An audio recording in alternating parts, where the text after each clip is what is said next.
Industry latest skills తో best career మీ సొంతం 100% practical learning and top placements కోసం ఇప్పుడే జాయిన్ అవ్వండి రాయ్ యూనివర్సిటీ. సడన్ గా అమెరికా అధ్యక్షుడు డొనాల్డ్ ట్రంప్ వైఖరిలో మార్పు వచ్చిందా?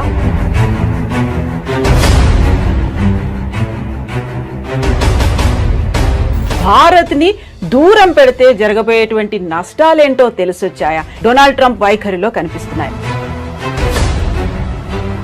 సో మొన్నటి దాకా 25% కాదు 50% అన్నారు. ఆ తర్వాత మనమేమో డోంట్ కేర్ అన్నట్టుగా కొంచెం పట్టించుకోలేదు, పక్కకు వచ్చేసాము.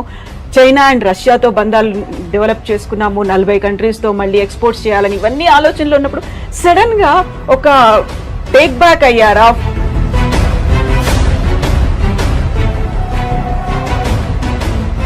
ట్రంప్ ఒక real estate sales man, owner అని చెప్పుకోవచ్చు. ట్రంప్ మెయిన్ స్ట్రాటజీ ఏంటంటే భారతదేశంతో డీల్ చేస్తున్నప్పుడు ఆయనకు ఒక మోడల్ ఏముండే,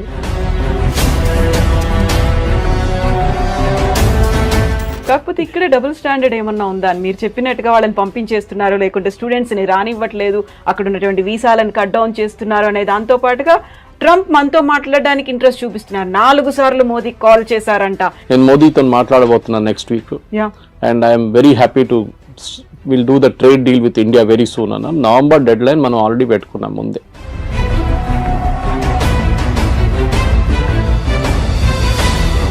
సో ఇక్కడే మనం చాలా స్టబ్బన్ గా ఉన్నాం. మోదీ స్టబ్బన్ గా ఉన్నాడు కాబట్టి అక్కడ కొంచెం టోన్ డౌన్ చేశాడు ట్రంప్. మనకి ఇప్పుడు తప్పని పరిస్థితుల్లో మన దగ్గరకు వస్తున్నారు అనేది. యువర్ ఎనిమీస్ మై ఫ్రెండ్ అంటాం ఇంగ్లీష్ లో. సో న్యాచురల్లీ మనం యుఎస్ తో మన గొడవ ఉన్నాం, మనం చేసాం డైరెక్ట్ చైనా దగ్గరికి వెళ్ళాం. అండ్ లక్కీలీ ఎస్సీఓ సమిట్ ఉండే ఆ టైంలో పుటిన్ కూడా వచ్చారు. దానికన్నా ముందు రాలేదు, పుటిన్ రాలేదు, జీ రాలేదు లాస్ట్ ఎస్సీఓకి.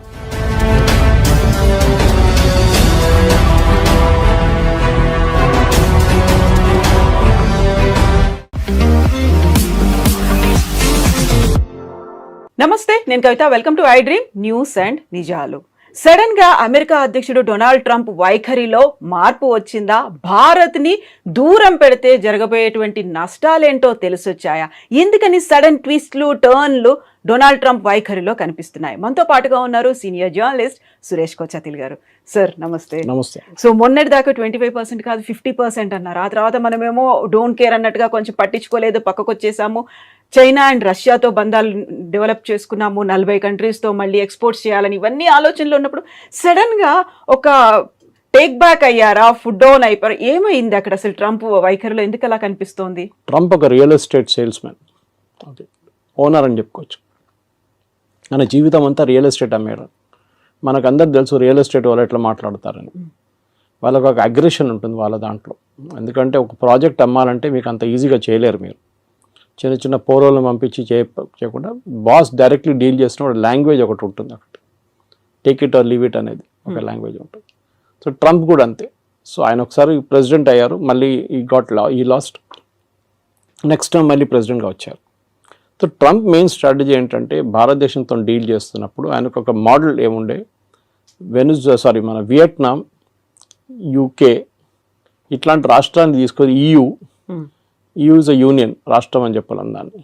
వీళ్ళందరినీ ఎగ్జాంపుల్గా తీసుకొని భారతదేశాన్ని కూడా మనం ఏమైనా చేసుకోవచ్చు, ఏమైనా చేయొచ్చు అని చెప్పి అనుకున్నారు. దాంట్లో 2 కారణాలు ఉన్నాయి. ఒకటి రష్యన్ ఆయిల్ గురించి మాట్లాడతారు. రష్యన్ ఆయిల్ మీద మన మీద ఎంత కోపం ఎందుకు? మనకన్నా ఎక్కువ చైనా కొంటున్నారు. మనం ఎన్నోసార్లు చెప్పాం. US పలేడియం కొంటున్నారు, యురేనియం హెక్సాఫ్లోరైడ్ కొంటున్నారు, ఫర్టిలైజర్ కొంటున్నారు రష్యా దగ్గర నుంచి. టర్కీ మనకన్నా ఎక్కువ ఆయిల్ కొనుక్కుంటున్నారు. కానీ వీళ్ళు ఎవరిని ముట్టకుండా మన మీద వచ్చి పడ్డారు. ఆబ్వియస్ రీజన్ ఏంటంటే భారతదేశంలో ఉన్న 2-3 ప్రైవేట్ రిఫైనరీస్, దాంట్లో ఒకటి జియో, ఒకటి నారా, ఒకటి వీళ్ళు మెయిన్గా ఇంపోర్ట్ చేశారు. రష్యా నుంచి ఇంపోర్ట్ చేసి రిఫైన్ చేసి యూఎస్కి అమ్మారు, యూరోప్కి అమ్మారు, ఈవెన్ యుక్రెయిన్కి అమ్మారు. సో అమెరికన్ కంపెనీస్ ఈ ఫీల్డ్లో పనిచేస్తున్నాయి ముందు. ఏది రిఫైనింగ్లో అంటే క్రూడ్ ఆయిల్ తెచ్చుకొని రిఫైన్ చేయడం, దాన్ని పెట్రోల్ చేయడమో దాన్ని డీజిల్ చేయడమో ఉంటుంది. అక్కడ పెద్ద దెబ్బ. ఎందుకంటే అమెరికన్ రిఫైన్ కంపెనీస్ ఇప్పుడు వెళ్ళి ట్రంప్ దగ్గర ఏడుస్తున్నారు. భారతదేశంలో ఉన్న కంపెనీలు దీనికన్నా ముందు మనం ఎప్పుడు ఇంత అగ్రెషన్ భారత్ కంపెనీలో చూడలేదు మనం. అఫ్కోర్స్ IOCL కానీ, BPCL కానీ, HPCL వాళ్ళు కూడా కొంటున్నారు, కానీ క్వాంటిటీస్ తక్కువ ఉంది రష్యా నుంచి. మనమే $40 కొంటున్నాం, ఇంకో $5 షిప్పింగ్ కాస్ట్, రిఫైనింగ్ కాస్ట్ పెట్టుకుంటే 45, 48 మనం 60కి అమ్ముతున్నాం. మనం అంటే కంపెనీలు ప్రాఫిట్స్ హ్యూజ్. 70 కూడా అమ్మాము ఒకసారి. ఎందుకంటే ఒకసారి మన యుక్రెయిన్ వార్ మొదలైనప్పుడు 200 దాకా పోతుంది డౌట్ ఉండే పర్ బ్యారెల్ US డాలర్. దాన్ని తగ్గించడానికి అప్పుడు బైడెన్ ఇచ్చిన సజెషన్ ఏంటంటే భారతదేశం రష్యా దగ్గర నుంచి కొనుక్కోండి మీరు, ఎందుకంటే మనకు రూబుల్ ట్రేడ్ ఉండే రష్యాతోని. మనం ఇంటర్నేషనల్ వాళ్ళు, ఎందుకంటే స్విఫ్ట్ అనే ఒక ఇంటర్నేషనల్ ఫైనాన్షియల్ సిస్టమ్ ఒకటి ఉంది. ఆ స్విఫ్ట్ సిస్టమ్ ఏం చేస్తారంటే మనం యూపీఐ ఎట్లా చేస్తాం ట్రాన్సాక్షన్, స్విఫ్ట్ కూడా అట్లనే ఇంటర్ బ్యాంక్ ట్రాన్సాక్షన్స్ ఉంటుంది వాళ్ళకి. దాంట్లో స్పెసిఫిక్గా అమెరికా కావాలని చెప్పి యూరోప్తో కలిసి రష్యాని బ్యాన్ చేసి పడేశారు. సో రష్యా ఎవరితో ట్రేడ్ చేయలేకపోతున్నారు, అది పెద్ద ప్రాబ్లం. సో రష్యా ఏం చేశారు, భారతదేశం దగ్గర వచ్చి మీరు మాతో రూబుల్లో ట్రేడ్ చేసుకోండి, you pay by rupee are you pay by rouble Russian currency. Trump ఫేమస్గా ఒకసారి చెప్పారు will make rouble the rubble అన్నారు, కానీ రూబుల్కి ఏం కాలేదు, ఇప్పుడు కూడా చాలా స్ట్రాంగ్గా నడుస్తుంది రూబుల్ అన్నమాట. సో ఈ యొక్క పెద్ద ఎందుకంటే ఇది అందరూ అనుకుంటారు ట్రంప్కి ఇంత కోపం ఎందుకు కోపం అంటే, ట్రంప్ వాళ్ళ ఫ్రెండ్స్ ఫైనాన్స్, ఆయన ఎలక్షన్ ఫైనాన్స్ చేసిన వాళ్ళు ఈ చాలా మట్టుకు ఈ ప్రైవేట్ రిఫైనరీస్ వాళ్ళు దాంట్లో చాలా వాళ్ళు ప్రాఫిట్స్ ఇప్పుడు దాకా సంపాదించారు. సడన్గా భారతదేశంలో ఉన్న కంపెనీలు వచ్చి మొత్తం ప్రాఫిట్స్ అన్ని కొట్టుకుపోయారు. సో అది కోపం అన్నమాట. So it is nothing to do with buying Russian oil, దాంతో రష్యాకి డబ్బులు వస్తుంది, దాంతో యూక్రెయిన్ మీద బాంబులు వేస్తున్నారని. మనకన్నా ఎక్కువ దీనికి ఉన్న న్యాచురల్ గ్యాస్, జయశంకర్ గారు చెప్పారు ఒకసారి, మనకన్నా ఎక్కువ మనం ఒక నెలలో కొంటున్న క్రూడ్ ఆయిల్ యూరోప్ హాఫ్ డేలో గ్యాస్లో కొనేస్తుంది. ఎందుకంటే వాళ్ళకి వింటర్ టైంలో హీటింగ్కి గ్యాస్ కావాల్సి వస్తుంది. హంగరీ, పోలాండ్ కొంటున్నారు. మొన్న ఆ పైప్ లైన్ మీద యూక్రెయిన్ వాళ్ళు వచ్చి బాంబు వేస్తే ప్రెసిడెంట్ ట్రంప్ తిట్టారు పట్టుకొని యూక్రెయిన్ని. ఎందుకంటే రష్యా నుంచి వెళ్తున్న ఆయిల్ ఆలోచించండి, రష్యన్ టెరిటరీ నుంచి హంగరీ, పోలాండ్కి వెళ్తున్న పైప్ లైన్ ఆయిల్ పోతుంది, దాని నుంచి ఆయిల్ వెళ్తుంది వాళ్ళకి ఎవరికి ప్రాబ్లం లేదు, మనం కొనుక్కోకూడదు. So this was the first problem. రెండవది ఏంటంటే మన ట్రేడ్ టాక్స్. ట్రంప్ ఏమనుకున్నారు, అన్నిటికీ 0%. సరే అండి చేస్తాం. ఇప్పుడు మీరు ఒక ప్రోడక్ట్ అమెరికా నుంచి యాపిల్ తెస్తారండి, యాపిల్ అమ్ముతున్నప్పుడు లోకల్ యాపిల్లో ఎగ్జాంపుల్ తీసుకుందాం, డజన్కి 200 రూపాయలు అనుకున్నాం, లేకుంటే డజన్కి హాఫ్ డజన్కి 200 అనుకుంటాం. భారతదేశంలో అదే దానికి 100 రూపాయలు 150 రూపాయలు ఇస్తే ఏ కొనుక్కుంటారు, విచ్ ఇస్ చీపర్. మన దేశంలో BMW నడిపిస్తున్నాడు కూడా టమాటా రేట్ బార్గెన్ చేస్తారు, అది మన కల్చర్లో ఉంది అది. సో మీరు US నుంచి వచ్చిందని చెప్పి కొనడం ఫస్ట్ నాకు గుర్తుంది, ఇప్పుడు కూడా చిన్నప్పుడు నేను కేరళకి వెళ్తున్నప్పుడు మా నేటివ్ ప్లేస్కి దుబాయ్ పెద్ద ఫ్యాషన్ అప్పుడు, I'm talking of late 70s. So మా కజిన్స్ కొంతమంది వెళ్ళారు అక్కడికి. వాళ్ళు వస్తున్నప్పుడు పర్ఫ్యూమ్లు, టీషర్ట్లు, ట్రాక్ సూట్లు, ఇంకా బిస్కెట్, చాక్లెట్లు అన్నీ తీసుకొస్తారు.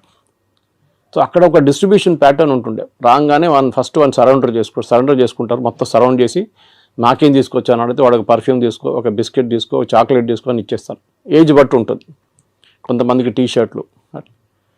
ఆ ఫ్యాషన్ అది పోయింది కదా మొత్తం. ఎందుకంటే ఇప్పుడు కావాలంటే మన దగ్గర నుంచి కొనుక్కెళ్తారు అందరు. ఇప్పుడు ఒక డ్యూటీ ఫ్రీ షాప్ పెడితే కూడా మీకు చూడండి మ్యాక్సిమం సేల్ లిక్కర్లు అవుతుంది, ఇంకే కాదు.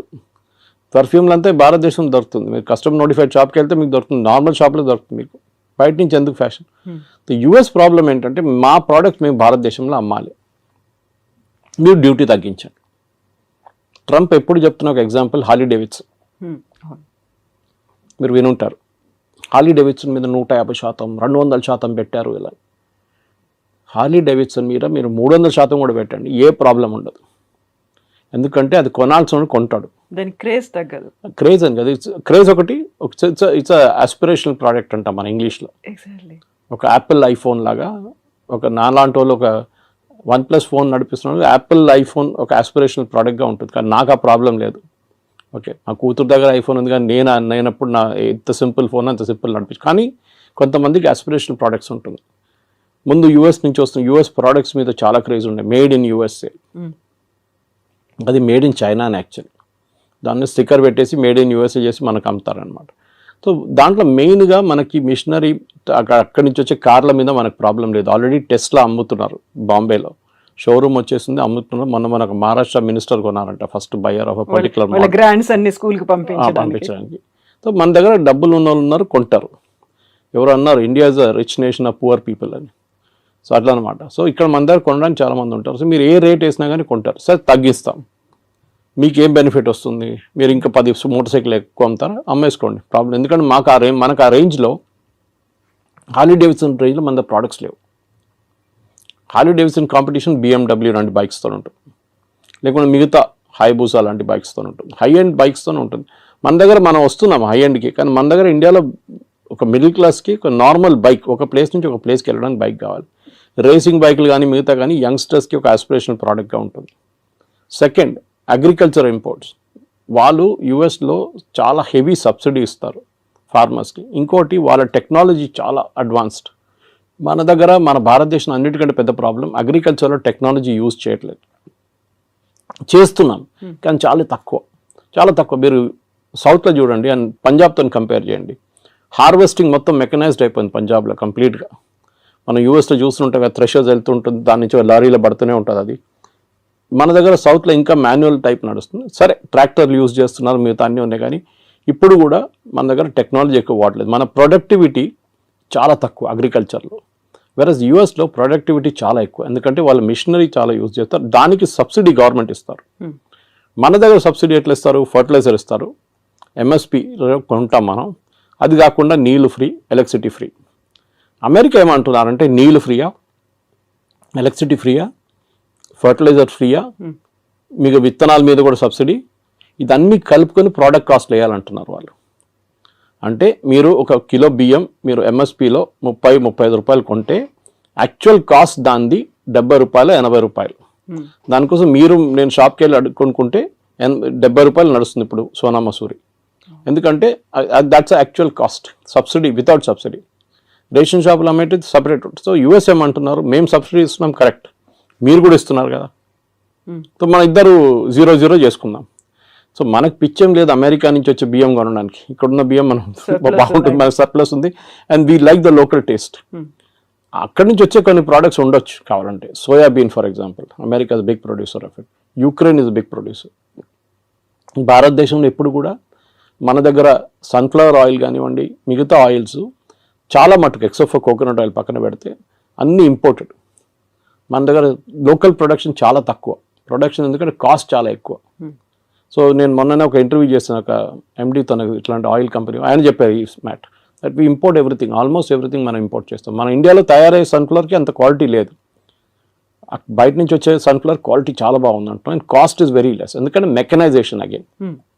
మన దగ్గర ఒక పొలాల్లో ఒక ½ ఏకర్లో 20 మంది పనిచేస్తే వాళ్ళ జీతాలు కంపేర్ టు ఒక మెకనైజ్ ప్రాసెస్ పెడితే ఏంటి. మళ్ళీ మన వాళ్ళు ఏడుస్తారు, కమ్యూనిస్ట్ వాళ్ళు స్పెషల్లీ ఏడుస్తారు, ఇది మన మిషన్ తీసుకొస్తే ఉద్యోగం ఉండదు కదా అని చెప్పేసి. పని ఉండదు కదా మనుషులకి, అందరూ లేబరర్స్ ఏం చేస్తారు, ఇక్కడ పొద్దున వచ్చి నిలబడతారు కదా వర్క్ కోసం, అడ్డాల్లో నిలబడతారు కదా, వాళ్ళ సంగతి ఏంటని అడుగుతారు. కరెక్ట్, అది మనకు కూడా ఇప్పుడు కూడా అగ్రికల్చర్ మీద 60% ఎంప్లాయ్మెంట్ అగ్రికల్చర్ సెక్టర్లో ఉంది మన దగ్గర. So we cannot wish that away. So but at the same time మనం ఏం చేయాలంటే ఒక ప్రొడక్టివిటీ కూడా పెంచాలి. సో అమెరికా ఏమంటున్నారు, మా దగ్గర తీసుకోండి అంటే వాళ్ళ ప్రోడక్ట్ కాస్ట్ తక్కువ ఉంటుంది. వాళ్ళు ఏ ప్రోడక్ట్ అగ్రికల్చర్ అమ్మినా కానీ తక్కువ ఉంటుంది బికాజ్ ఆఫ్ మెకనైజ్ కాస్ట్. మూడవది, వాళ్ళ దగ్గర కొనేటప్పుడు వాళ్ళు అడుగుతున్న మీరు మిల్క్ ప్రోడక్ట్స్ కొనమంటున్నారు వాళ్ళు. ముందు మీకు గుర్తుంటుంది కదా, నేను చిన్నప్పుడు ఉన్నప్పుడు వెరీ యంగ్, బయట నుంచి అమెరికా నుంచి పాలు తెప్పించుకుంటుండే మనం. పాలని కాదు, పౌడర్. మన దగ్గర మిల్క్ ప్రొడక్షన్ లేకుండే, చాలా తక్కువ ఉండే. మీరు ఒక లీటర్ పాలు కొనాలంటే మీరు లైన్లో నిలబడాలి, పొద్దున్నెళ్ళి 5 గంటలకు గిన్నె ఒక బర్తన్ తీసుకొని నిలబడితే మీకు 6:30కు 7 గంటలకు ½ లీటర్ పాలు దొరుకుతుంది, ఒకసారి అది కూడా దొరకదు. దాని తర్వాత మనం అమూల్ చూసాం, అమూల్ రెవల్యూషన్ వచ్చింది, మదర్ డైరీ కానీ మిగతా. మళ్ళీ ఇప్పుడు అన్ని ప్రైవేట్ డైరీలు వచ్చి మీకు ఎక్కడ కావాలి పాలు మీ ఇంటికి తెచ్చిస్తారు ఇప్పుడు ప్రాబ్లం. కానీ ఒక టైంలో ఉండే, ఇప్పుడున్న యంగ్స్టర్స్కి తెలియదు, ఇప్పుడున్న చాలామందికి యంగ్ జనరేషన్కి తెలియదు, పాల కోసం కూడా మనం లైన్లో నిలబడుతుండే. అప్పుడు మనం అమెరికా నుంచి తెప్పించుకున్నాం milk products, milk powder special పిల్లలకి ఇవ్వడానికి ఇస్తుండే అప్పుడు. దాని తర్వాత అమూల్ స్ప్రే వాళ్ళు కూడా ఇంట్రడ్యూస్ చేస్తారు ఇండియాలో. ఇప్పుడు వాళ్ళు ఏమంటారు, మా దగ్గర మీరు మిల్క్ ప్రోడక్ట్స్ కొనండి అంటారు. మన ప్రాబ్లం ఏంటంటే అమెరికాలో ఉన్న ఆవులకి పెడుతున్న తిండిలో నాన్ వెజ్ ఎక్కువ, అంటే బీఫ్ ప్రోడక్ట్స్ ఎక్కువ. వాళ్ళు బీఫ్ని డ్రై చేసి, ఇప్పుడు మన క్యాట్స్కి పెడతాం చూడండి, కుక్కలు పెడతాం, అది ఫుడ్ ఉంటుంది, విస్కాస్ ఉంటుంది, పెడిగ్రీ ఉంటుంది, విస్కాస్ ఉంటుంది. That kind of product is given to cows also. So మన దగ్గర ఒక నార్మల్ ఇండియన్కి మీరు ఎంత నాన్ వెజ్ తిన్నా కానీ మిల్క్లో నాన్ వెజ్ అనగానే అంటారు, ఆవుకు కూడా పెడుతున్నారు, అదే ఆవుని రేపు చంపేసి మళ్ళీ ఇంకో ఆవుకు పెడతారు తిండి వాళ్ళు. అది వాళ్ళ లాజిక్ వాళ్ళది, అది వాళ్ళ ఇండస్ట్రీ ఎట్లయినా పనిచేస్తుంది. ప్రొడక్టివిటీ తగ్గిపోయిందో 20 లీటర్ 30 లీటర్ కన్నా తక్కువ వచ్చిందో, వాళ్ళు 20-30 వాళ్ళ ప్రొడక్టివిటీ. మన దగ్గర 6 లీటర్లు ఇస్తే కూడా మనం పని నడిపించుకుంటాం మనం ఈ చిన్న చిన్న ఊర్లంతా. ఇది ప్రాబ్లం. సో అమెరికా నుంచి మూడో ప్రోడక్ట్ మిల్క్. మనం చెప్పాం no, we will not buy. మీరు తీసుకొస్తే కూడా నా లాజిక్ ఏంటంటే మీరు అలౌ చేయండి, కానీ made in America with non veg అని టేప్ పెట్టండి. ఎంతమంది కొంటారు చూద్దాం. With that red signal symbol. అదా, అది రెడ్ అయితే ఎట్లా ఉంటుంది, అది కొంతమందికి అది తెలియదు. కానీ ఇది మీరు ఒక క్యాంపెయిన్ నడిపేయండి, ఇది అమెరికా నుంచి వచ్చిన ప్రోడక్ట్, దీంట్లో నాన్ వెజ్ ఉంది, సో బీ కేర్ఫుల్. పాలలో కూడా పిల్లలకి మీ పిల్లలకి ఇదే పాలు పెడతారా, మీరు పొద్దున్న తాగే ఛాయ్ ఇదేనా, మీరు హోటల్కి వెళ్ళి తాగే ఛాయ్లో నాన్ వెజ్ ఉంటుంది, అది కావాలన్నా వద్దా అని అడిగితే న్యాచురల్లీ ఎవరు కొనరు. కానీ మిల్క్ ప్రోడక్ట్స్ బై ప్రోడక్ట్స్ ఉంటుంది, అది బహుశా కొనవచ్చు. కానీ మన దగ్గర కూడా అమూల్ లాంటి కంపెనీస్ చాలా మటుకు ప్రైవేట్ సెక్టర్లో మొత్తం ఫ్లడ్ చేసేసినాయి మార్కెట్లో. మన ముందు బటర్ కానీ చీజ్ కానీ చిన్న చిన్న వేరియేషన్స్ ఉంటుండే, ఇప్పుడు దాంట్లోనే ఒక 10 వేరియేషన్స్ వచ్చేసినాయి. సో ఈ 3 ప్రోడక్ట్స్ నేను చెప్పిన దాని ప్రకారం, ఒకటి అగ్రికల్చర్, ఒకటి ఫ్రూట్స్ అండ్ వెజిటబుల్స్, ఒకటి లెంటిల్స్ అంటే సోయాబీన్ మిగతాది, అండ్ మిల్క్. ఇక్కడ మనకు ప్రాబ్లం ఉంది. సో పీయూష్ గోయల్ గారు లాస్ట్ 1 సంవత్సరం నుంచి ట్రంప్ అధికారంలో వచ్చే ముందు కూడా నెగోసియేషన్స్ చేస్తున్నారు యూఎస్తో. కానీ యూఎస్కి అన్నిటికంటే పెద్ద కంట్రీ, ఎప్పుడైనా వెరీ హై టారిఫ్ కంట్రీ, ఇప్పుడు కూడా అంటూ ఉంటారు Trump, India is got a very high tariff అంటారు. యాక్చువల్లీ చూస్తే టారిఫ్ అంత ఎక్కువ లేదు, మనకన్నా ఎక్కువ టారిఫ్ వాళ్ళే ఇస్తున్నారు మన ప్రోడక్ట్స్ మీద. ఫర్ ఎగ్జాంపుల్ మన వైపు నుంచి వెళ్తుంది బాస్మతి రైస్ తీసుకుందాం. బాస్మతి రైస్ మనం పాకిస్తాన్, ఈ 2 దేశాల నుంచే బాస్మతి యూజువలీ ప్రొడ్యూస్ అవుతుంది. మన క్వాలిటీ కొంచెం బాగుంది పాకిస్తాన్ కానీ. అక్కడ బాస్మతి ఎవరు యూజ్ చేస్తారు, ఇండియన్సే యూజ్ చేస్తారు. అక్కడ ఉన్న ఇండియన్ రెస్టారెంట్స్ కానీ ఇండియన్ డయాస్పోరా వాళ్ళు యూజ్ చేస్తారు. మీరు ఎక్కడి నుంచి తెప్పించుకుంటారు, టర్కీ నుంచి తెప్పించుకుంటారా బాస్మతి, అక్కడ ఉండదు వాళ్ళు. So you have to buy, they will buy. సో ఇప్పుడు మీరు $5 ఇస్తే మీరు $10 కొంటున్నారు ఇప్పుడు టారిఫ్తో. Okay, that is one. రెండవది జెమ్స్ అండ్ జ్యువెలరీ. దాని Surat is the centre for that. లోకంలో ఎక్కడైనా డిబియర్స్ కానీ సౌత్ ఆఫ్రికా నుంచి వచ్చే డైమండ్స్, ఎక్కడైనా దుబాయ్ నుంచి వచ్చే డైమండ్స్ పాలిష్ చేస్తున్నంత సూరత్లో నడుస్తుంది. కటింగ్ అండ్ పాలిషింగ్ సెంటర్ అది. సో అక్కడి నుంచి చాలా మటుకు మనం యూఎస్కి పంపిస్తాం, సెలబ్రేట్ దానికి యూజ్ చేస్తాం, ఎంగేజ్మెంట్ కానివ్వండి, వెడ్డింగ్ రింగ్స్ లాగా యూజ్ చేస్తాం. ఎందుకంటే diamond is not use for any other thing in US, మనలాగా కాదు. మన దగ్గర జ్యువెలరీకి ఎక్కువ ఇది ఉంటుంది, కొంచెం ఫ్యాసినేషన్ ఉంటుంది అనమాట. అది మనం అమ్మొచ్చు. మన దాంట్లో ఆ ప్రోడక్ట్ కూడా మూడోది టెక్స్టైల్, మన దగ్గర నుంచి వెళ్ళేది టెక్స్టైల్ కూడా ఇప్పుడు కొంచెం మందికి ఇంపాక్ట్ అయింది. కానీ మన వాళ్ళు మర్చిపోతున్నారు, ఇక్కడ ఉన్న మీడియా కూడా అర్థం కావట్లేదు. మీరు రేపు అమెరికన్ మార్కెట్, టార్గెట్ కానీ వాల్మార్ట్లో అమ్మాల్సిన ప్రోడక్ట్ మీరు ఇవాళ రాత్రి పంపారు ఇక్కడి నుంచి. క్రిస్మస్కున్న ఆర్డర్స్ ఆల్రెడీ వెళ్ళిపోయినాయి ఇక్కడి నుంచి, కంటైనర్లు వెళ్ళిపోయింది. ఎందుకంటే వాళ్ళు ముందే 3 నెలల ముందు తెప్పించుకొని దాని డిస్ట్రిబ్యూషన్ కానీ దాని బ్రాండింగ్ కానీ మొత్తం చేసిన తర్వాతనే అక్కడ కీటెక్స్ లాంటి కంపెనీ కానీ, తిరుపూర్ నుంచి, లుధియానా నుంచి వచ్చిన కంపెనీ ఆల్రెడీ పంపించేశారు. డిసెంబర్ ఆర్డర్స్ వెళ్ళిపోయింది. ఇది మనం ఆయిల్ కొంటున్నట్లనే, ఆయిల్ ఎప్పుడు కొంటున్నప్పుడు క్రూడ్ ఆయిల్ రేపటి కోసం కొనం మనం. జనవరి ఫ్యూచర్స్ ఇప్పుడు కొంటాం మనం, well in advance you have to plan. So అట్లా, సో మన వాళ్ళకి ఈ entire position they are not understanding. కానీ పేపర్లలో, మీడియాలో ఎంతమందిని పంపించేశారు ఇంటికి, వేలాది మంది ఉద్యోగం లేదు, ఏం జరగట్లేదు. Yes, there is a expansion లేదు.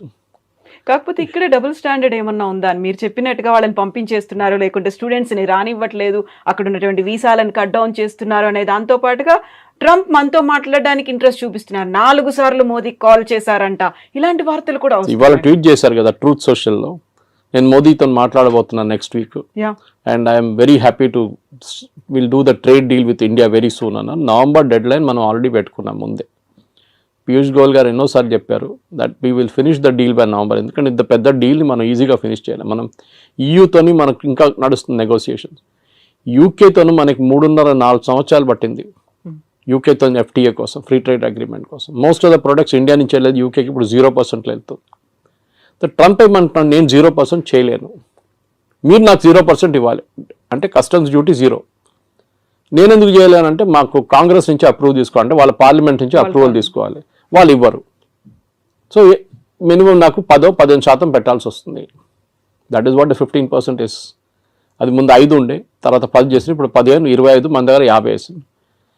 అగైన్ రష్యన్ ఆయిల్ గురించి మాట్లాడుతున్నప్పుడు సేమ్ ప్రాబ్లం. రష్యన్ ఆయిల్ని మనం ఇంకా కొంటామని చాలా క్లియర్గా ప్రధానమంత్రి చెప్పలేదు, కానీ మిగతా అందరూ మాట్లాడుతూ చెప్పారు. జయశంకర్ గారు కానీ మిగతా ఫారిన్ మినిస్టర్ మాట్లాడుతూ we will buy oil from the best source possible.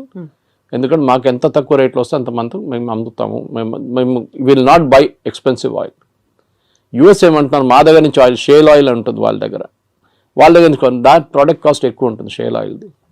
అది కూడా distance of shipping it. US నుంచి ఇండియాకి తీసుకురావాలంటే ఆయిల్ మీకు వెస్ట్ ఏషియా నుంచి దగ్గర పడుతుంది. రష్యా నుంచి కూడా ఈజీగా తెప్పించుకోవచ్చు, ప్రాబ్లం లేదు, పెద్ద డిస్టెన్స్ ఏం లేదు. ఎందుకంటే రష్యాకి డిఫరెంట్ పైప్ లైన్స్ ఉన్నారు. మన గ్వాడర్ పోర్ట్ మన ఇరాన్లో డీల్ చేస్తున్నాం చూడండి. We're planning to bring the oil there. అక్కడి నుంచి మనం ఇక్కడ తీసుకురావడానికి భారతదేశం 2 రోజులు వచ్చేస్తుంది షిప్, మిగతాది 6 రోజులు 7 రోజులు తీసుకుంటుంది అనమాట. So it's all a big process. కానీ మన దగ్గర ఉన్న మీరు అడిగిన స్టూడెంట్స్ అడిగారు, ఇట్స్ అ డిఫరెంట్ థింగ్. అది దానికి ఒక పెద్ద ప్రాబ్లం ఉంది, లేదని చెప్పలేము. మన దగ్గర ఎస్పెషల్లీ తెలుగు స్పీకింగ్ స్టేట్స్లో యూఎస్కి వెళ్ళడం అనేది ఒక పెద్ద ఫ్యాడ్. యూఎస్కి వెళ్ళకపోతే వాడు యూజ్లెస్ ఫెలో. అమ్మాయి అని అబ్బాయి అని వాళ్ళు పనికిరారు. ఇక్కడ ఉన్న వాళ్ళు ఈవెన్ యూరోప్కి వెళ్ళి జర్మనీకి వెళ్తే కూడా నో యూఎస్కి వెళ్ళలేదు కదా నువ్వు ఫినిష్డ్. చదివారా, అక్కడ ఉద్యోగం చేస్తారు, అక్కడ పెట్రోల్ బంక్లో సూపర్ మార్కెట్లో పనిచేస్తారు.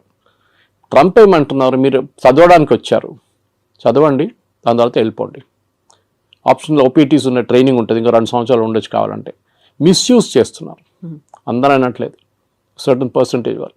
ఇప్పుడు వాళ్ళు ఏం చేస్తున్నారంటే క్రాక్ డౌన్ అక్కడ నడుస్తుంది. 4600 మందిని లాస్ట్ 3 నెలలు పంపించేశారు ఇండియాకి స్టూడెంట్స్ని. ఎందుకంటే కోర్స్ అయిపోయిన తర్వాత కూడా అక్కడ ఏదో చిన్న పని చేసుకుంటా ఇల్లీగల్గా చేస్తున్నారు. ఎవరైనా అమెరికన్ వర్కర్కో లేకుంటే లీగల్ వర్కర్కి $10 ఇవ్వాలంటే గంటకి, మన వాళ్ళు వెళ్ళి $5 పనిచేస్తారు. సో దట్ ఇస్ మొన్న మీరు కూడా వెళ్ళొచ్చారు యూఎస్కి, you know the situation. It is like that. అది ఎప్పటి నుంచో అట్లా ఉంది. దాని తర్వాత ఎట్లయినా గ్రీన్ కార్డ్ ఒకటి వచ్చిన తర్వాత దానికోసం వెయిట్ చేస్తారు. దాని తర్వాత సిటిజన్షిప్ నెక్స్ట్. ఇది వీ షుడ్ ఒక కంట్రీకి వెళ్ళినప్పుడు, ఇప్పుడు మనం బంగ్లాదేశ్ వాళ్ళని రోహింగ్యాలను తిట్టుకుంటాం ఇక్కడ, వాళ్ళు వచ్చి మన దగ్గర వచ్చి మొత్తం మన ఉద్యోగం తీసుకెళ్ళిపోతున్నారు, మన ఇక్కడ మన భారతదేశం ఏంటో ధర్మశాల అనేది అంటాం మనం. యూఎస్ కూడా అదే అంటున్నారు, మా సిటిజన్స్ ఉన్నారు, వాళ్ళకు ఉద్యోగం కావాలి, మీరు వచ్చి తీసుకెళ్ళిపోతున్నారు అని ట్రంప్. ఎందుకంటే ఆయన ఎలక్షన్ క్యాంపెయిన్ దాని మీద ఉండే, make America great again, American jobs protect చేస్తాం. సో న్యాచురల్లీ ఆయన చేస్తారు అది. కానీ మన దగ్గర ఏముండాలంటే high and skills, chip design ఉండొచ్చు, ఏఐ బేస్డ్ వర్క్ ఉండొచ్చు, రోబోటిక్స్ ఉండొచ్చు, దాంట్లో హై అండ్ వర్క్ చేసేటోళ్ళని ఇప్పుడు అడుగుతున్నారు. వాళ్ళంతా మిగతా లో అండ్ మాకు వద్దు. ఇది దుబాయ్లో కూడా జరిగింది. 70s, 80s, 90s up to 2000 దుబాయ్లో కన్స్ట్రక్షన్ బూమ్ ఉండే. వర్కర్లు కావాలి, సిమెంట్ హ్యాండిల్ చేసే మిక్సర్స్ కావాలి, అట్లనే సెంటరింగ్ చేసేటోళ్ళు కావాలి, ప్లాస్టరింగ్ చేసేటోళ్ళు కావాలి, ఎలక్ట్రీషియన్స్ కావాలి. ఇప్పుడు ఆ ఫేస్ అయిపోయింది దుబాయ్లో. The construction face is over, now the maintenance face is going on. నడిపించడానికి మనుషులు కావాలి. So that skill is different అన్నమాట. మన వాళ్ళు ఏం చేస్తున్నారంటే ఇప్పుడు కూడా చదవడానికి ఎందుకు వెళ్తారు, కొన్ని యూనివర్సిటీస్ అసలు పేపర్లో కూడా ఉండదు, అట్లాంటి యూనివర్సిటీ కూడా వెళ్ళరు. ఇక్కడ మనకు కొంచెం ఎడ్యుకేషనల్ కన్సల్టెంట్స్ కూడా ఆ బిజినెస్ చేస్తారు. వాళ్ళు లేనిపోయిన లోన్లు ఇచ్చేసి మీకు అన్ని చూపించేసి మిమ్మల్ని ఎక్కడ ఆకాశం మీద ఎక్కిచ్చేస్తారు. వాళ్ళు అక్కడ వెళ్ళినాక అంతే సంగతి, మీరు ఈజీగా అదే అయిపోతారు. అది ఎప్పుడు యూఎస్ పాపులారిటీ తగ్గిందో, టఫ్ అయిపోయినప్పుడు కెనడా మొదలు పెట్టారు. కెనడాకి పాపులేషన్ తక్కువ, వాళ్ళకి మనుషులు కావాలి అక్కడ. So naturally they are asking, Indians allow చేస్తున్నారు, చాలా మటుకు వెళ్తున్నారు అక్కడ కూడా. కానీ అక్కడ కూడా ఒక బ్యాక్లాష్ వచ్చేసింది. ఇప్పుడు మొన్న ఆస్ట్రేలియాలో చూసాం, ప్రొసెషన్ తీశారు ఆస్ట్రేలియన్స్, మీరు వినుంటారు టీవీలో వచ్చినా అని. వాళ్ళు ఏమంటున్నారు, ఇండియన్స్ని పంపించేసేయండి, మాకు వీళ్ళు వద్దు ఇక్కడ అని. You have created that situation. So ట్రంప్ని మీరు తిట్టి ఫైదా లేదు. We should find a way to solve the problem. Modi గారు ట్రంప్తో కూర్చొని మా పిల్లలకి 50,000 పిల్లలకి అడ్మిషన్ ఇవ్వండి అంటే మన దగ్గర నుంచి వెళ్ళే డబ్బులే కదా అది. We're spending billions. అక్కడ వెళ్ళి ఫీజులు కడుతున్నాం, హాస్టల్ దాంట్లో కడుతున్నాం, ఫుడ్ అండ్ అకామిడేషన్ కోసం కడుతున్నాం, చాలా ఉన్నాయి. అక్కడున్న యూనివర్సిటీకి కూడా వీళ్ళు కావాలి, లేకుంటే వాళ్ళు తాళం వేసి వెళ్ళిపోతారు రేపు. కానీ మీరు హార్వర్డ్ కానీ, ఏఎల్ లాంటి యూనివర్సిటీ, కొలంబియా లాంటిది, యూపెన్ లాంటి అట్లాంటి హై అండ్ ఇన్స్టిట్యూట్స్కి వెళ్ళేటప్పుడు మీకు ప్రాబ్లం ఉండదు. Problem is with the low and institutes. అక్కడ వెళ్ళి మళ్ళీ మీరు ప్యాలెస్టీనియన్ కాజ్ కోసం అది ఇది అని చెప్పి ప్రొటెస్ట్ చేస్తే డెఫినెట్గా పంపించేస్తారు వాపస్. ఇప్పుడు మీ సోషల్ మీడియా యాక్టివిటీస్ కూడా మనం దీని గురించి ముందు కూడా మాట్లాడాం. ఇక్కడ నుంచి వెళ్ళే పిల్లల సోషల్ మీడియా యాక్టివిటీ కూడా చెక్ చేస్తున్నారు. కొంతమంది డిలీట్ చేసేస్తున్నారు వాళ్ళ పాత యాక్టివిటీని. ఏదో గ్రేటా థన్బర్గ్ని లేకుంటే మన అరవింద్ కేజ్రీవాల్ని, ఫార్మర్ ప్రొటెస్ట్ని అంత సపోర్ట్ చేసిన వాళ్ళు చాలామంది ఉన్నారు మన దగ్గర స్టూడెంట్స్. ఆ బ్లడ్లో వాళ్ళు కొంచెం గరం ఉంటుంది అప్పుడు బ్లడ్ అనమాట. ఇప్పుడే సడన్గా వాళ్ళకి అర్థమైపోయింది, అది తీసుకెళ్ళి యూఎస్కి వెళ్తే వాడు వీసా ఇవ్వడు నాకు. ఇప్పుడు ఇన్ పర్సన్ వీసా రామంటున్నారు వాళ్ళు from the country of origin. If you're an Indian country, ఇండియాకి వచ్చి మీరు వీసా ఇంటర్వ్యూ అటెండ్ చేయండి. చాలా మార్పులు వస్తున్నాయి. కానీ మోదీ చేసేది ట్రేడ్ డీల్ అండ్ ట్రంప్తోని, ఎడ్యుకేషన్ డీల్ కాదు. ఎడ్యుకేషన్ డీల్ చేయాల్సింది సపరేట్ సెక్షన్ అది. దానికి మనం ఫస్ట్ ఆఫ్ ఆల్ మన వైపు నుంచి చాలా మార్పులు తీసుకురావాల్సింది. We should ensure that only the best of the students will go there. ఏదో యూఎస్కి వెళ్ళాలని కాదు, because there are enough options. మీకు జర్మనీకి వెళ్ళొచ్చు, మీరు ఫ్రాన్స్కి వెళ్ళొచ్చు, మీరు యూరోప్లో చాలా కంట్రీస్ ఉన్నాయి. ఓకే, దాని తర్వాత మన వాళ్ళు కెనడా అయిపోయిన తర్వాత ఆస్ట్రేలియాకి వెళ్ళారు, మీకు గుర్తుంటుంది, అక్కడ కూడా backlash. So let us not build a system wear Indians అనగానే వీ డోంట్ వాంట్ దమ్ అని చెప్పకుండా మనం ట్రేడ్ డీల్ కానివ్వండి, ఎడ్యుకేషనల్ డీల్ కానీ అన్ని చేయించుకోవాల్సి వస్తుంది. సో ఇక్కడే మనం చాలా స్టబర్న్ గా ఉన్నాం. మోదీ స్టబర్న్ గా ఉన్నాడు కాబట్టి అక్కడ కొంచెం టోన్ డౌన్ చేశాడు ట్రంప్. మనకి ఇప్పుడు తప్పని పరిస్థితుల్లో అనివార్యత ఉంది కాబట్టి మన దగ్గరకు వస్తున్నారు అనేది. జియో పాలిటిక్స్ అదే ఉంటుందండి.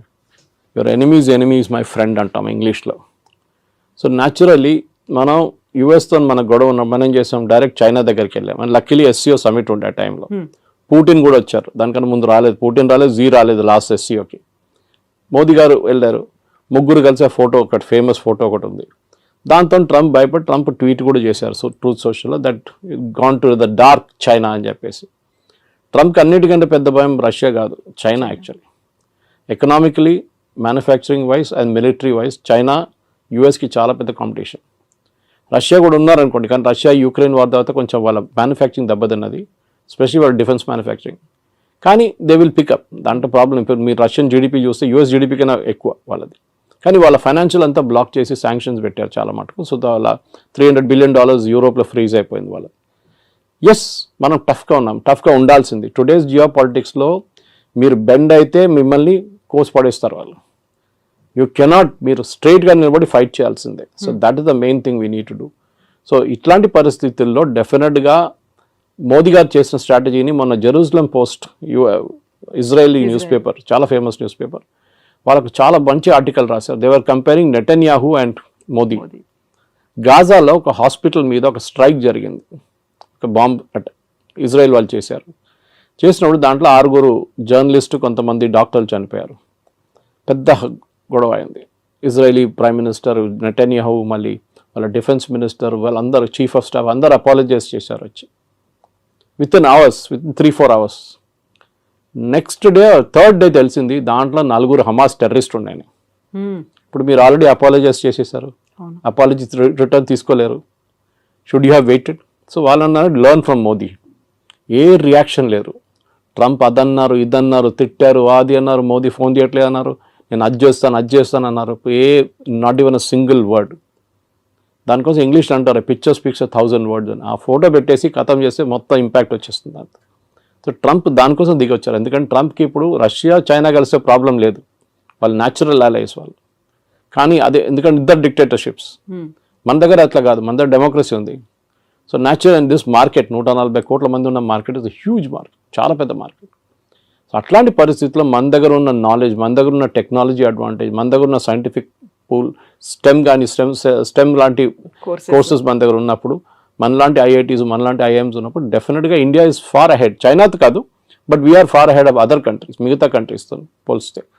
కానీ ఎస్, చైనాతో మనకి ఇంకా చాలా క్యాచింగ్ అప్ ఉంది. ఎస్పెషల్లీ మ్యానుఫ్యాక్చరింగ్లో మనం 30 సంవత్సరాలు బిట్వీన్ 1970 and 1991 మనం we lost a lot of time. 60 నుంచి 90 దాకా మన మ్యానుఫ్యాక్చరింగ్ పెద్దగా దెబ్బతిన్నాం. మన ఈ సోషలిస్ట్ మోడల్కి వెళ్ళి రష్యన్ మోడల్ తీసుకొని పెద్ద పెద్ద స్టీల్ ప్లాంట్లు అన్నీ కట్టాం. That has become useless now. So anyway that's a different debate. కానీ మీరు అడిగిన ప్రశ్నకి ట్రంప్తోని టఫ్గా ఉండాల్సిందే. ఎక్కడికి ఎవరెవరు టఫ్గా ఉంటారో వాళ్ళతో ట్రంప్ దిగొస్తారు. చూసాం మనం దీనికన్నా ముందు కూడా. వేరస్ మెక్సికో కానీ, మెక్సికో లాంటి దేశం, ఆయన అన్నారు మనకు చాలా డ్యామేజింగ్ స్టేట్మెంట్ ఇచ్చారు ట్రంప్. డాన్స్ చేస్తే వాళ్ళు డాన్స్ చేస్తారు, నేను డాన్స్ చేయమంటే కూర్చోమంటే కూర్చుంటారని. Is telling a president of another country. ఆలోచించండి, నేను ఏం కావాలంటే చేస్తే మీరు చేస్తారు నా కోసం. ఎందుకంటే ఒకసారి చేశారు, టారిఫ్ తగ్గించామని తగ్గించేస్తాం. మనం sorry, we will not do it. మనకు కూడా ఒక ఆత్మగౌరవం ఉంటుంది, ఒకటి ఈగో ఉంటుంది, మనకి హెల్దీ ఈగో ఉండాలి అంతే. So we will not do it as a nation. ఇప్పుడు మోదీ గారికి చాలా ఈజీ ఉండే, అన్నిటి అగ్రి అని చెప్పి సంతకం పెట్టేసి అయిపోతుండే, ఈ శాంక్షన్స్ ఏమో లేకపోతుండే. కానీ లాంగ్ టర్మ్లో డ్యామేజ్ వస్తుండే మనకి. ఆ లాంగ్ టర్మ్ డ్యామేజ్ ఇప్పుడు ఉండదు. And that is the main thing. Long term damage పక్కన పెట్టేసి we have to now take care of. సరే, ట్రంప్ దిగొచ్చారు కదా, మనం కూడా మాట్లాడదాం. మనం కూడా ఇప్పుడు లేదు గుర్రం మీద కూర్చొని నేను మాట్లాడలే అని చెప్తా, ఇట్లా కాదు కదా. So elephant and dragon are dancing అని చెప్పి ట్రంపే చెప్పారు. అండ్ డెఫినెట్లీ ఈ యొక్క troika of power Russia, China, ఇండియాది, మనం దాన్ని డైల్యూట్ చేయకూడదు. ట్రంప్ ఇవాళ చెప్పారు, మళ్ళీ రేపు ఇంకా చెప్తారు. మళ్ళీ US can never be trusted. 71 వార్లు అదే చేశారు. మళ్ళీ దాని తర్వాత పోఖ్రాన్ 2 చేసినప్పుడు, వాజ్పేయి గారు ఉన్నప్పుడు అదే మన మీద శాంక్షన్స్ పెట్టారు, నాట్ టారిఫ్స్ కాదు. అంటే మీరు ఒక ప్రోడక్ట్ కొనలేరు, అమ్మలేరు, ఆ పరిస్థితికి వచ్చేసాం మనం కంప్లీట్గా. మన క్రయోజెనిక్ ఇంజిన్స్ కావాలంటే మొత్తం ఆపేశారు. నంబి నారాయణ గారిని కేసులో ఇరికిచ్చారు యుఎస్ వాళ్ళు సిఏ యూజ్ చేసి. పాపం ఆయన అసలు ఎందుకు ఆ ప్రాజెక్ట్ డిలే చేయడానికి, ఎందుకంటే వివర్ పోఖ్రాన్ చేసామని చెప్పేసి. దాని తర్వాత చూడండి ఇప్పుడు Vajpayee refuse to bend.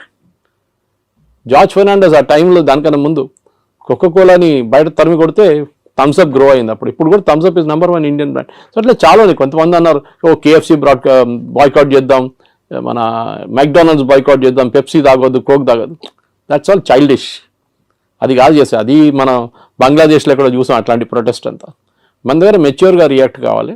Modi garu is dealing in very very mature manner. ఇది అయిపోయిన తర్వాత డెఫినెట్గా as we should negotiate. And నెగోషియేషన్లో మోదీ ఈస్ ఛాంపియన్. ట్రంపే చెప్పారు అది. గుజరాతీతో బార్గెన్ చేయడం అనేది అంత ఈజీ కాదు. And Piyush Goyal is no less chartered accountant. He knows, ఆయన మినిస్ట్రీ ఆయనకు చాలా బాగా తెలుసు. కానీ it is not his own decision. ఆయన డిసిషన్ ఒకటే కాదు కదా, it is a cabinet decision. So డెఫినెట్గా ఎన్నోసార్లు తిరిగి వచ్చారు, తిరిగి వచ్చారు. Definite we will go half వే. వాళ్ళు కూడా హాఫ్ వే రావాల్సింది. మన అన్నిటికీ మనం ఎస్ చెప్పాం, కొన్నిటికి మనం ఎస్ చెప్తాం, వాళ్ళు కూడా కొన్నిటికి ఎస్ చెప్పాలి. మనకు కూడా యాక్సెస్ కావాలి యూఎస్ మార్కెట్. ఎవరు వచ్చి చెప్పారు ఐటీ మీద ట్యాక్స్ పెడుతున్నారు, it's non sense thing. IT is not done that way. వీళ్ళకి అర్థం కాదు, మాట్లాడుతున్నారు కూడా అర్థం కాదు. ఎందుకు ఫార్మా మీద ఎందుకు పెట్టలేదండి 50%? వాళ్ళకి అవసరాలు ఉన్నాయి. అది ఇప్పుడు మీరు ఐటీ కంపెనీ మీద పెడితే ఏమవుతుంది, వాళ్ళ ప్రోడక్ట్స్ ఎక్స్పెన్సివ్ అవుతుంది, మనకు ప్రాబ్లం లేదు. టారిఫ్ ఎవరు కడుతున్నారు? అమెరికన్ కన్స్యూమర్ కడుతున్నారు. ఇప్పుడు ఇండియన్స్ కట్టలేదు, చైనీస్ కట్టట్లేదు. So this the main thing you need understand. So ఇవాళ పొద్దున కూడా డిబేట్లో అడిగినప్పుడు ఇంకో ఛానల్ అడిగారు 50% ఇది మళ్ళీ పెడితే ఏమవుతుంది ఐటీ అని. ఏం కాదు. మైక్రోసాఫ్ట్ 2 లక్షల స్క్వేర్ ఫీట్ తీసుకున్నారు మన ఫైనాన్షియల్ డిస్ట్రిక్ట్లో, వాళ్ళ మెయిన్ క్యాంపస్ పక్కన. ఎందుకు తీసుకుంటారండి? They see a growth there. And అమెరికాకు ఒక్కటే కాదు కదా ఈ సాఫ్ట్వేర్ ఎక్స్పోర్ట్స్ వెళ్ళేది, లోకం మొత్తం కొంటున్నారు. విండోస్ ఆపరేటింగ్ సిస్టమ్ ఎక్కడ అన్నిట్లో ఉంటుంది, మీ ఆరకల్ ఎక్కడ కూడా వాడతారు. అమెరికా ఒకటే కాదు. It's just correct, it's a huge market, no doubt. కానీ మనం కూడా as a position of strength నుంచి మాట్లాడాలి. మా దగ్గర ఉన్న టెక్నాలజీ, మా దగ్గర ఉన్న మ్యాన్ పవర్ అండ్ మా దగ్గర ఉన్న మార్కెట్ యాక్సెస్, 140 కోట్ల మంది మార్కెట్ యాక్సెస్ కావాలంటే మీరు కూడా దిగి రావాల్సిందే. మేము కూడా కొంచెం we will also soften up, we will meet half way.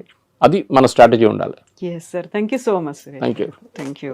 And don't forget to subscribe to iDream. And for more videos, Please subscribe to iDream. Please subscribe to iDream. Please subscribe iDream. And please subscribe to iDream. For more videos, subscribe to iDream. please like, share, and subscribe to the channel. Congratulations, iDream. Subscribe to iDream. Subscribe to iDream. So subscribe to iDream Media. iDream team andarki huge congratulations. Please subscribe iDream Media. Please subscribe to iDream. Subscribe iDream. Please subscribe to iDream. iDream అంటే నా కళల channel subscribe చేసుకున్న నోరు తిరుగుతలేదు, మీరైతే గంట గుర్తు కొట్టండి. For more such videos, please subscribe to iDream. Subscribe to iDream. Please subscribe to iDream. Please subscribe iDream Media. Please do subscribe to iDream. Please subscribe to iDream Media. For best entertainment and information, please subscribe iDream.